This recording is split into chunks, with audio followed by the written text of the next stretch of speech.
தட்சிணாமூர்த்தியான பகவானுடைய சரித்திரங்களை கேட்பதாலேயே ஒருத்தனுக்கு அஞ்ஞானம் நிவர்த்தியாகி மனத்தெளிவு ஏற்பட்டு பக்தி சித்திச்சு ஞானம் வந்து மோட்சத்தை அடையறான் என்ற ஒரு வழியை பாகவத புராணமானது நமக்கு சொல்றது.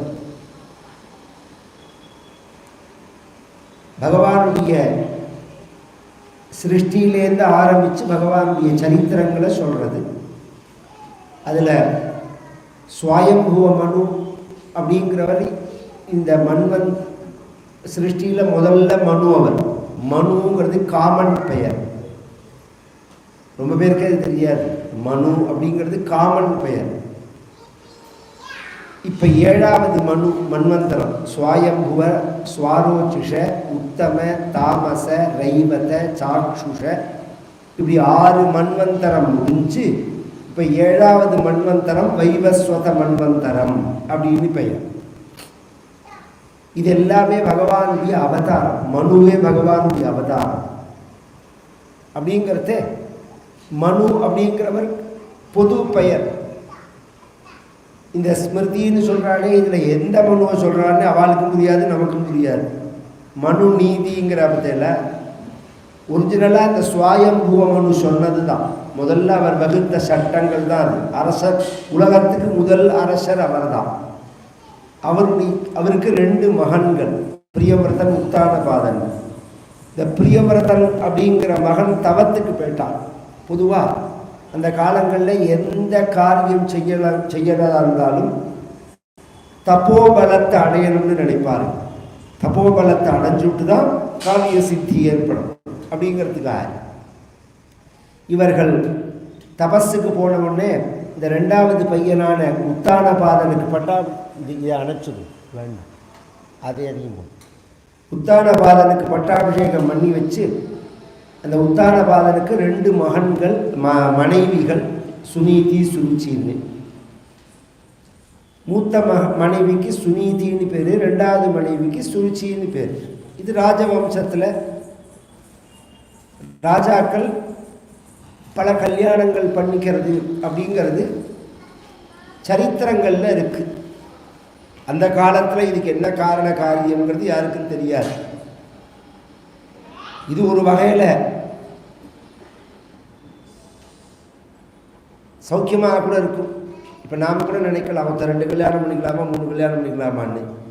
3 கல்யாணம் பண்ணிட்டு 300 குழந்தைகளை அடைஞ்சி சொத்தை முழுக்க சேர்த்து வச்சுக்கிறவாளையும் பார்க்குறோமே அரசியலில். நாம் இந்த சொத்தை முழுக்க அப்படியே 3 கல்யாணம் 300 குழந்தை சொத்து முழுக்க இருக்கே, ஒன்றும் பிச்சைக்காரனா இல்லையே அப்படிங்கிறத அதுக்காகவே கல்யாணம் பண்ணிப்பா. அந்த மாதிரி அந்த காலத்தில் கல்யாணம் கிடையாது. அந்த காலத்தில் ஜெனட்டிக் ரீதியாக க்ஷத்ரியர்கள் பலசாலியாக இருக்கணும்னு நினைப்பான். பலசாலியாக இருக்கணும்னு நினைக்கிறதே, பலசாலிக்கு குழந்தை பிறந்தா தான் பலசாலியாக இருப்பான். யாருக்கு குழந்தை பிறக்கிறதோ அந்த தன்மையில் இருப்பான். பிராமணனுக்கு குழந்தை பிறந்தா தெய்வீகமாக இருக்கணுங்கிற எண்ணம் வரும் அவனுக்கு. அரசாள்பவர்களுக்கு குழந்தை பிறந்தால் அரசாட்சி பண்ணணுங்கிற எண்ணம் வரும். இது இன்றைக்கும் பார்க்குறோம் நாம். இது அந்த காலத்தில் பியூரிட்டி இருந்ததில்லை. இப்போ மிக்சிங்காக இருக்குது. எப்படி மிக்சிங்காக இருக்குன்னா, 10 வருஷம் கூலி வேலை பார்க்குறா, 10 வருஷம் வியாபாரம் பண்ணணும்னு நினைக்கிறான், அதுக்கப்புறம் 10 வருஷம் பதவிக்கு போகணும்னு நினைக்கிறான், அதுக்கப்புறம் 10 வருஷம் சன்னியாசம் இருக்கணும்னு நினைக்கிறான். ஒரே வாழ்க்கையிலே எல்லாம் மிக்ஸ் ஆகி வருது. இந்த உத்தானபாதனுடைய மூத்த மனைவியினுடைய குழந்தைக்கு துருவன்னு பேர், இளைய மனைவியினுடைய குழந்தைக்கு உத்தமன்னு பேர். இந்த இளைய மனைவி தன் மகன்தான் அரசனாக வரணும்னு விரும்புகிறான். அதுக்குள்ள திட்டங்கள்லாம் போடுறான். இந்த அரசியலுங்கிறது ஒரு நாளில் வரதில்லை. ஒரு நாளில் வந்தால் அது ஏதோ ஜென்மாந்திர சுகிருதமாக இருக்கும், அது ஃப்ளூக்காகவும் இருக்கலாம். பிளானிங் பண்ணி அரசியலுக்கு வருதுங்கிற விஷயம் வேறு. அப்படி வந்தால் தான் அது நன்னாகவும் இருக்கும் பார்க்கறதுக்கு. இந்த திட்டங்கள்லாம் எல்லாருமே வகுப்பா சின்ன வயசுலேருந்து அந்த புத்தி வேலை செய்யணும். அது அது மாதிரி ஒரு யோஜனை பண்ணுறா இவன் சாமர்த்தியத்தினால. தர்மமாக நடந்துட்டா விஷயம் வேற, சாமர்த்தியமாக நடக்கிறா. சாமர்த்தியம் எந்த அளவு பலிக்கும்? மூத்த மனைவியும் அவர் குழந்தையும் ஒதுக்கி வச்சுட்டு இவளே எல்லா நிர்வாகத்திலையும் இருந்து இவளே அரசனை தன் கட்டுப்பாடில் வச்சிருந்து ராஜ்ய பரிபாலனம் பண்ணுறார். மூத்த மனைவி சாதுவாக இருக்கிறதுனால ஒதுங்கி நிற்கிறார். ஆனால் தெய்வத்தை பிடிச்சுருக்கா. யாருக்குமே வாழ்க்கையில் பிரச்சனை வரும், கஷ்டம் வரும். இது எதுக்கு வர்றது அப்படின்னா நாம் தெய்வத்தை பிடிச்சிக்கணுங்கிறதுக்கு தான் வர்றது. அப்போ தெய்வத்தை பிடிச்சிக்கிற புத்தி யாருக்கு வரதோ அவள் தான் பாக்கியசாலி. ஏன்னா யாருடைய வாழ்க்கையிலையும் கஷ்டம் இருக்குது, சுகம் இருக்குது, யாருக்கு இல்லை. நாம் யார் ரொம்ப பெரிய பணக்காரன்னு நினைக்கிறோமோ அவனுக்கு ஒரு பெரிய பிரச்சனை இருக்குது. ரொம்ப கஷ்டப்படுறவான்னு நினைக்கிறவானை பார்த்தா சௌக்கியமாக இருக்காங்க. இதெல்லாம் நாம் இந்த பொதுவாகவே இது சுகம் இது துக்கம்ங்கிறத யார் அனுபவிக்கிறோனானோ அவன் தான் சொல்லணும், மற்றவா சொல்லக்கூடாது. இந்த பிரச்சனையே மற்றவா சொல்கிறது தான். இப்போ 2 மணி நேரம் கதை சொன்னால் ஐயோ பாவம் தீட்சிதருக்கு தொண்டை வலிக்குமே அப்படின்னு நீங்கள் நினைக்கக்கூடாது. தொண்டை வலிக்கிறதா இல்லையான்னு என்ன தான் கேட்கணும். நான் எனக்கு அப்படிலாம் ஒன்றுமே தெரியல, கதை சொல்கிறது தான் எனக்கு உற்சாகமாக இருக்குன்னு நான் சொல்கிறேன். அவாவா அப்படி தன் தொழிலை நினைப்பான். வேலை செய்கிறவா நானே நினைப்பேன். எங்கேயாவது ஒரு செல்ஃப் டிரைவிங் பண்ணிட்டு போகிறது எனக்கு ரொம்ப பிடிக்கும். டிரைவிங்கிறது எனக்கு ரொம்ப பேசிக்காகவே ரொம்ப பிடிக்கும். அது சின்ன வயசுலேருந்து. இப்போ வயசானதுக்கு அப்புறமும் உடம்பு ஒத்துழைக்கல, கொஞ்சம் சக்தி குறைஞ்சிட்டு வருதுன்னு தெரியாது. அப்போ நினச்சிக்கிறேன் நான் இந்த கவர்மெண்ட் பஸ்ஸெல்லாம் ஓட்டுறா பற்றியில அவளை நினச்சி பாருங்க. அவள் வேலைக்காக அதுவும் என்ன இன்னுமே கண்ட்ரோல் இல்லாத குப்பை பஸ் எல்லாம் அதை ஓட்டுறதே எவ்வளோ தோள்பட்டை எல்லாம் வலிக்கும், இது பண்ணணும். ஆனால் அவளை பார்த்தா அப்படி இல்லைவா. அவள் ஓட்டுறவா அதில் உற்சாகமாக தான் இருக்கா. அதாவது அவள் தொழிலில் பழகி போகிறது, அது பழக்கம்னு பேர். அது இந்த உடம்பு நாம் எப்படி பழக்கிறோமோ. இப்போ ஏதாவது ஒரு சாமானை பிடிச்சி நீங்கள் தூக்கினெல்லாம் ஒன்று இடுப்பு பிடிச்சிக்கும், முதுகு பிடிச்சிக்கும். கிராமங்களில் பாருங்க 100 கிலோ மூட்டையை கடையில் பார்த்தா அனாயாசமாக தூக்குவான். அது நானே பார்த்துருக்கேன். நான் இப்போ விட்டுட்டேன். நான் கிராமத்தில் நெல் மூட்டை தூக்கியிருக்கேன். நான் அப்போ தூக்கும்போது பழக்கத்தில் இருக்கிறதே சிரமமாக இருக்காது. அதை விட்டுட்டு திரும்பி செய்யும்போது தான் உடம்பு அதுக்கு ட்ரைனிங் ஆகாது. இது எல்லா விஷயத்துக்கும் உள்ளது. கஷ்டம் வரும்போது பகவானை பிடிச்சிக்கணும், அதுதான் நாம் தெரிஞ்சுக்கிறது. இது அதுதான் யோகம், அதுதான் பாக்கியம். தர்மபுத்திரரை பார்த்து பீஷ்மர் சொல்றார், ஒருத்தனுக்கு தர்மம் இருந்தா, பலம் இருந்தா, பணம் இருந்தா, நண்பர்கள் இருந்தா, தெய்வத்தினுடைய அருள் இருந்தா கஷ்டம் வராது, அல்லது கஷ்டத்தை விலக்கிக்கலாம்னு நாம் சொல்கிறோம் இன்னைக்கு உலகத்தில். நான் சொன்னதை 5 கவனிக்கணும்.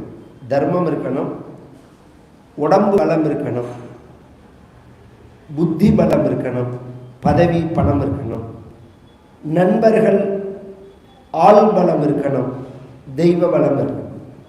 இந்த 5மே உனக்கு இருந்து கஷ்டம் வந்ததுன்னா தர்மபுத்திரரை பார்த்து எத்திர தர்ம சுதோ ராஜா கதா பாணிர் விருகோதரா கிருஷ்ணோ ஸ்திரீ காண்டிவம் சாபம் சுஹுத் கிருஷ்ணஸ்ததோ விபத்து சர்வம் காலகிருத்தம் மன்யே. தர்மத்துக்கு நீ, பலத்துக்கு பீமன்.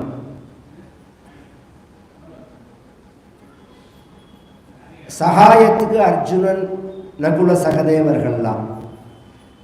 இல்லை பலத்துக்கும் வாழ வச்சுக்கலாம்.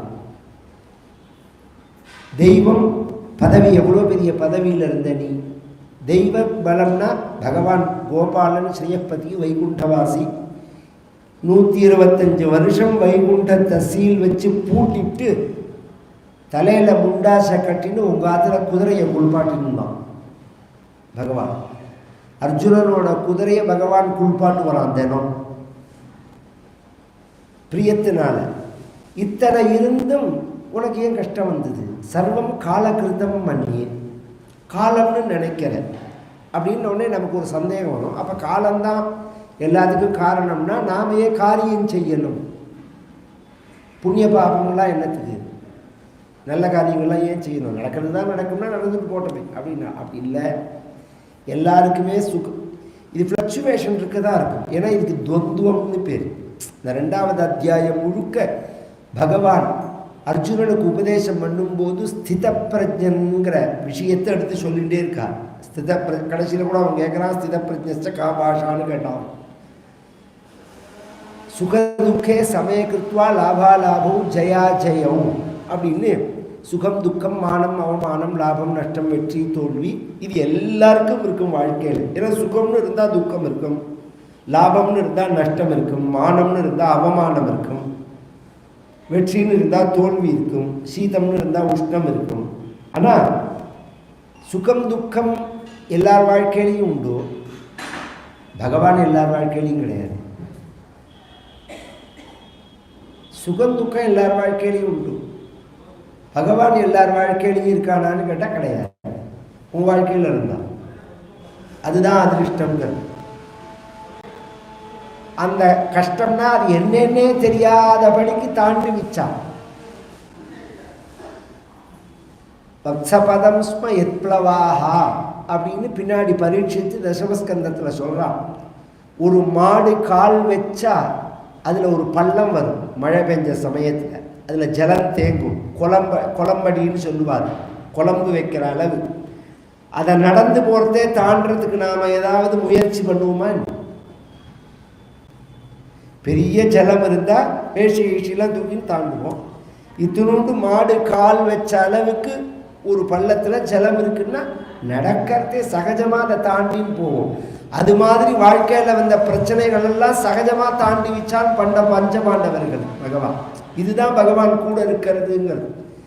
உத்தான பாத நிருபதே மனுநந்தனஸ்ய ஜயா பபூவ சுருச்சிஹி நிதராமபீஷ்ட அன்யாசுனீதிரிதி பர்துரணாத்ருதாசா த்வமேவ நித்யமகதிஹி சரணம் பிரபன்னா.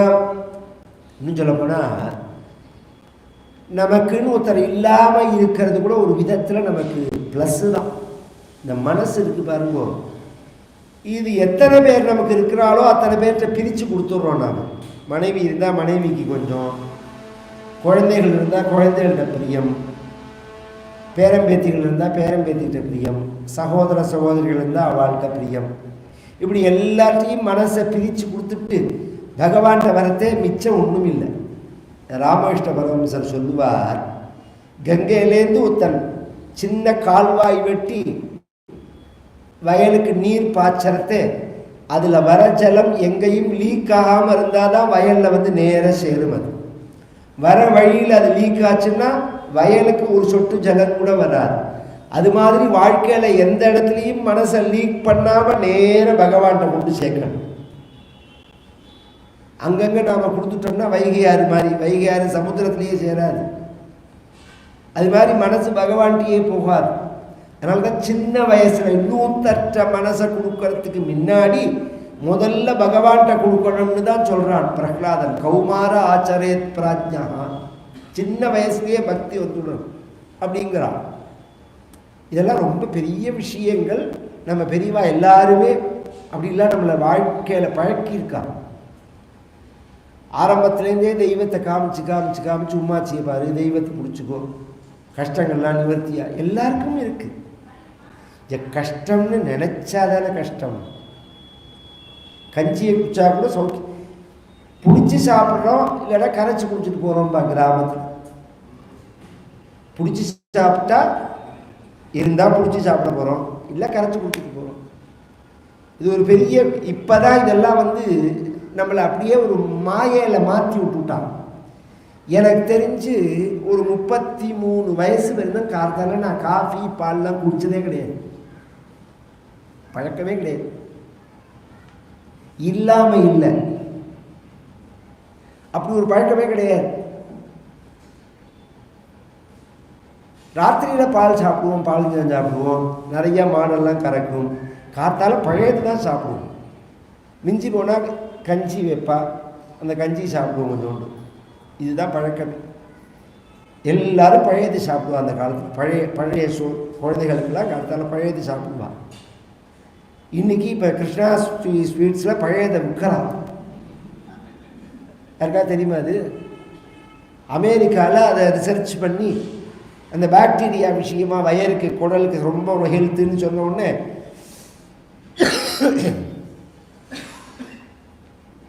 இன்னும் பிண்டப்பிரதானத்துக்கு உருண்டை தான் விற்கலாம் கிருஷ்ணா ஸ்வீட்ஸில். இன்னும் கொஞ்ச நாள் ஆச்சுன்னா அதுவும் வந்துடும், சிரார்த்த உருண்டையும் வந்துடும். அதையும் வாங்கி சிரார்த்தமும் பண்ணுவான்னு வச்சுக்கோங்க.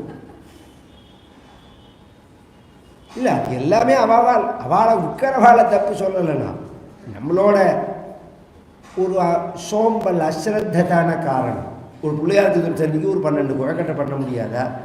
கோகுலாஷ்டமின்னா ஒரு 10 சீடை பண்ண முடியாதா? திங்கரமோன கண்ணாபின்னான்னு பகவானுக்கு பண்ணணுங்கிற எண்ணம் ஸ்ரத்த வேண்டாமா? இந்த பிரியத்தோட வெளிப்பாடு தானே அது. இந்த சமையல் நான் பண்ணணுமா நீ பண்ணணுமாங்கிறது இல்லை, அதை பண்ணும்போது உள்ள அந்த அன்பு தான். அதுதான் அம்மா கையால் சாப்பிட்றது.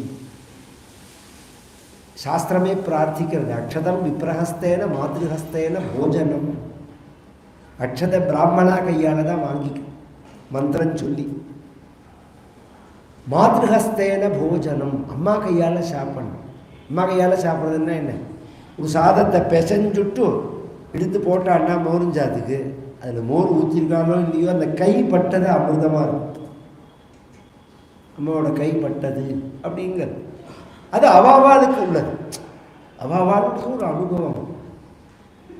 அந்த பகவானை கஷ்ட காலத்தில் மனசை அலைபாய் விடாமல் பகவான்கிட்ட செலுத்தி, இது மாதிரி ஒன்றும் நமக்கு ஆதரவு இல்லை அப்படின்னா பகவானை நாம் பிடிச்சிக்கணும். இவன் பிடிச்சிருந்தார். நீ ரட்சிச்சியாவே குருவாயிரப்பான்னு கேட்குறார் வட்டத்திலிங்க. துவாமேவ நித்தியமகதிஹி சரணம் பிரபன்னம். பகவான் சொன்னான், குருவாயிரப்பன் நான் ரட்சிக்கலைன்னா என் பெயர் கெட்டு போயிடாதான். என்ன பெயர் பகவானுக்கு? அநாத ரட்சகன்னு பேர், ஆபத் பாந்தவன்னு பேர். ஊரிலேன் காணியில்லை உறவு மற்றொருவரில்லை, பாரிலே நின்பாதம் பற்றினேன் பரமமூர்த்தி. தொண்டருடைய புடியாழ்வார்னு ஒருத்தர் பச்சைமா மலை போல் இனிப்பவளவாய் கமலச்சங்கன்னு 10 பாட்டு பாடுறார். அதில் சொல்லும்போது எனக்கு ஒத்துருமே கிடையாதுன்னாரு ஸ்ரீரங்கம் பெருமாளை பார்த்து. ஊரிலேன் காணியில்லை உறவு மற்றொருவரில்லை, பாலிலே நின்பாதம் பற்றினேன் பரமமூர்த்தி. அப்படி ஒரு மனோபாவம். அந்யதா சரணம் நாஸ்தி துவமேவ சரணம். இதை சொல்லி கொடுத்துருக்காளே நமக்கு. தஸ்மாத் காருண்ய பாவேன ரக்ஷ ரக்ஷ தயாநிதே மகேஸ்வர. அவா சம்பிரதாயப்படி சொல்லிப்பான். குழந்தைகள் வளர்ந்து வருது. 5 வயசு ஆகும்போது துருவசுவாமி ஒரு நாளைக்கு இந்த உத்தமனோட விளையாடுறதுக்காக அவனை கூப்பிட போக, அவன் அப்பா மடியில் உட்கார்ந்துக்கிறத பார்த்துட்டு தானும் அப்பா மடியில் உட்காரணும்னு ஆசைப்பட பக்கத்தில் இருந்த சித்தியான சுருதி சொன்னால் உட்காரக்கூடாதுன்னு. இவர் மடியில் கை வச்சு ஏற போகிறார். குழந்தைய பார்த்து அவர் சொல்கிறார், நவத்சன் நிருபதேர் திருஷ்ணியம் பவானாரோடு மருகதி நகிரஹீதோ மயா யத்வம் குக்ஷாவபி நிருபாத்மஜா. ஏன் ஏறக்கூடாது? என் வயத்தில் பிறக்காதனால ஏறக்கூடாது. உனக்கு ஏறணுங்கிற ஆசை இருந்தா பகவானை குறித்து தபஸ் பண்ணி பகவான்கிட்ட வரன் வாங்கி என் வயத்தில் பிறந்து அப்பா மடி ஏறு. இந்த எண்ணம் சுத்தமாக அவள் சொன்னாலான்னா கிடையாது. பகவானை குறித்து தபஸ் பண்ணி பகவான்கிட்ட வரன் வாங்கி என் வயத்தில் பிறந்து அப்படின்னு சொல்கிறதேவே இப்போ செத்து போன்னு அர்த்தம். அதுக்கு அவ்வளோ கெட்ட எண்ணத்தோடு தான் சொல்கிறான். ஆனால் பகவான் மட்டும் ஒருத்தருக்கு கிருபை பண்ணினார்னு வச்சுக்கோங்க, எவ்வளோ கெட்ட எண்ணத்தோட யார் எவ்வளோ நமக்கு இடைஞ்சல் பண்ணாலும் அதில் ஒரு நல்லது நமக்கு இருக்கும்.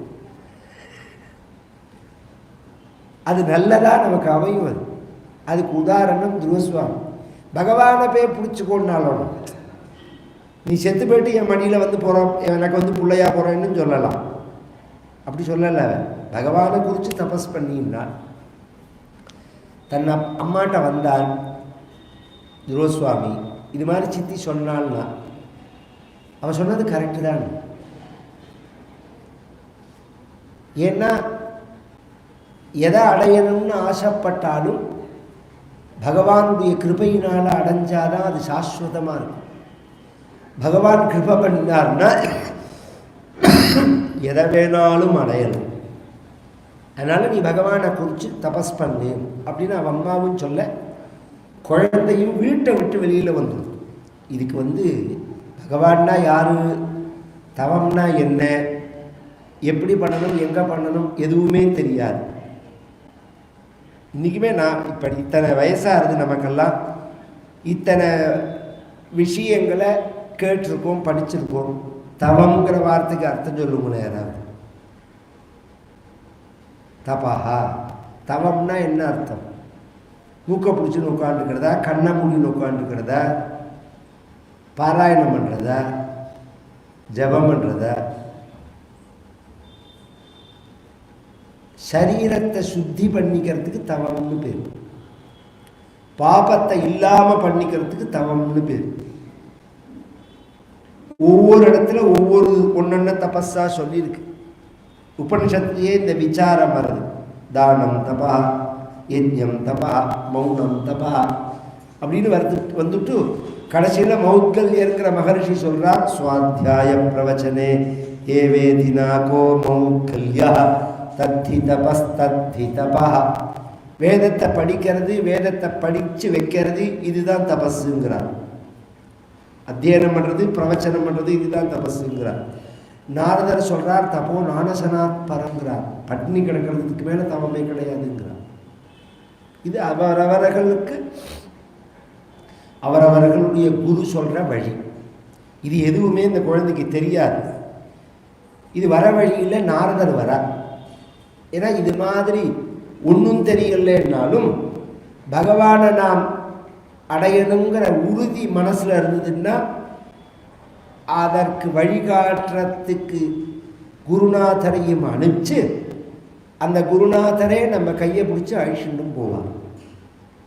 எத்தனை பேர் சரித்திரத்தில் இது நிரூபணம், எத்தனை பேர் சரித்திரத்தில். அதுக்கு நம்மளுடைய லட்சியம் நோக்கம் மட்டும் உயர்வாக இருக்கணும், சத்தியமாக இருக்கணும், உறுதியாக இருக்கணும். அல்பமான விஷயத்தை நோக்கமாக வச்சுக்கக்கூடாது. உயர்வானதாக இருக்கணும், உறுதியாக இருக்கணும். அந்த உறுதியை பரீட்சை பண்ணி பார்க்கிறார் நாரதர். நீ யாருன்னார், விஷயத்தை சொன்னான். எங்கே போகிறேன்னா, தவம் பண்ண போகிறேன்னா, உனக்கு 5 வயசு கூட ஆகலை, எழுத்து கூட உனக்கு ஒன்றும் சொல்லி கொடுக்கல.